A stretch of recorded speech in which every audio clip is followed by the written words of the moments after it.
मूसा अलैहिस्सलाम से एक आदमी ने दरख्वास्त की कि उसे जानवरों की ज़ुबान सिखा दें ताकि वो उनकी बाहमी गुफ्तगू समझ सके। हज़रत मूसा अलैहिस्सलाम ने फरमाया, इस बात को छोड़ दे क्योंकि इसमें कई खतरात पोशीदा होते हैं। कायदा है कि जिस बात से मना किया जाए उसकी तरफ रगबत और बढ़ती है। अर्ज़ करने लगा, सरकार आप अल्लाह ताला के नाइब हैं, मेरी इस्तदा कबूल फरमाएं। हज़रत मूसा अलैहिस्सलाम ने फरमाया, ये ना हो कि कल तू पिछताए क्योंकि तू ये नहीं जानता कि तेरे लिए कौन सी चीज़ बेहतर है और कौन सी चीज़ मिज़र। बारगाह इलाही से हुक्म हुआ, ए मूसा अलैहिस्सलाम इसकी तमन्ना पूरी कर दे। उस शख्स ने कहा, अच्छा सारे जानवरों की ज़ुबान ना सही, सिर्फ मेरे घरेलू पालतू जानवर कुत्ते और मुर्ग की ज़ुबान सिखा दे।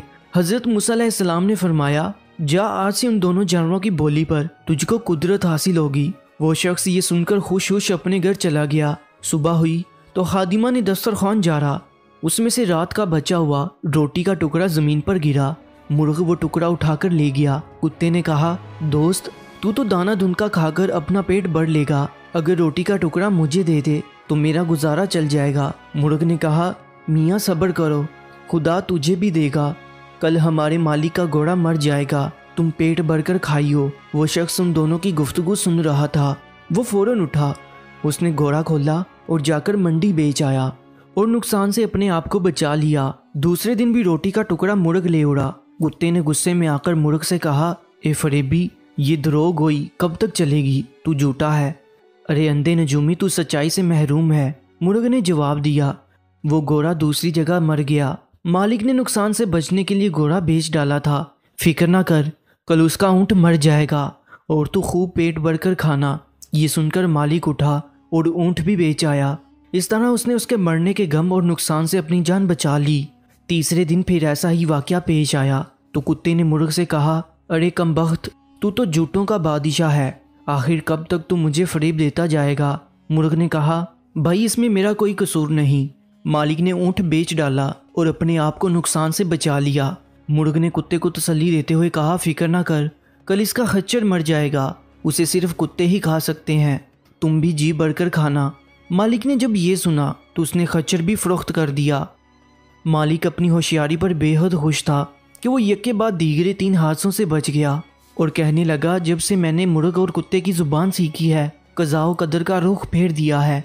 चौथे दिन कुत्ते ने मुर्ग से कहा, ए मुर्ग वो तेरी पेशीन गोइयाँ क्या हुई, ये तेरी मकारी और झूठ कब तक चलेगा। मुर्ग ने कहा, तौबा तौबा, ये गैर मुमकिन है कि मैं या मेरा कोई हम जिन्स झूठ बोले, हमारी कौम तो मौज़न की तरह रास्त गो है, हम अगर गलती से बेवक्त अजान दे बैठे तो मारे जाएं। मालिक ने अपना माल तो बचा लिया लेकिन उसने अपना खून कर लिया। एक नुकसान 100 नुकसान को दफ़ा करता है। जिस्म और माल का नुकसान जान का सदका बन जाता है।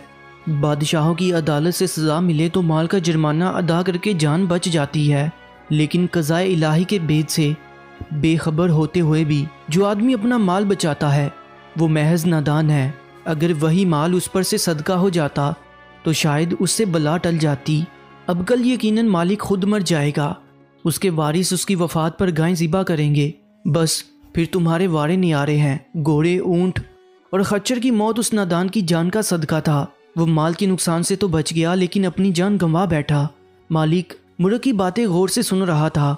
जब उसने अपनी मौत की पेशीन गोई सुनी तो मारे खौफ के थर थर कांपने लगा। गिरता पड़ता हज़रत मूसा अलैहिस्सलाम की बारगाह में हाजिर हुआ और रोते हुए अर्ज़ किया कि खुदा के पैगम्बर अलैहिस्सलाम मेरी दस्तगीरी फरमाइए। हज़रत मूसा अलैहिस्सलाम ने सुनकर फरमाया कि मैंने तुम्हें कहा था इस हवस को छोड़ दे क्योंकि इसमें कई खतरात पोशीदा हैं, मगर तू ना माना। ए अजीज़म अब तीर कमान से निकल चुका है, इसका लौट कर आना फितरत के खिलाफ है। अब मैं तेरे लिए सलामती ईमान की दुआ कर सकता हूँ। ये सुनकर उस नौजवान की तबीयत दफातन बिगड़ गई और वो क्या करने लगा। ये उसकी कैम मौत की इलामत थी। उसको घर ले जाया गया। घर पहुँचते ही वो मर गया। प्यारे दोस्तों, इसमें दरसे हयात ये है कि इंसान को ना किसी बीमारी में मायूस होना चाहिए और ना ही किसी मादी नुकसान पर ज़्यादा गम करना चाहिए। हर बीमारी और नुकसान में कोई भेद होता है।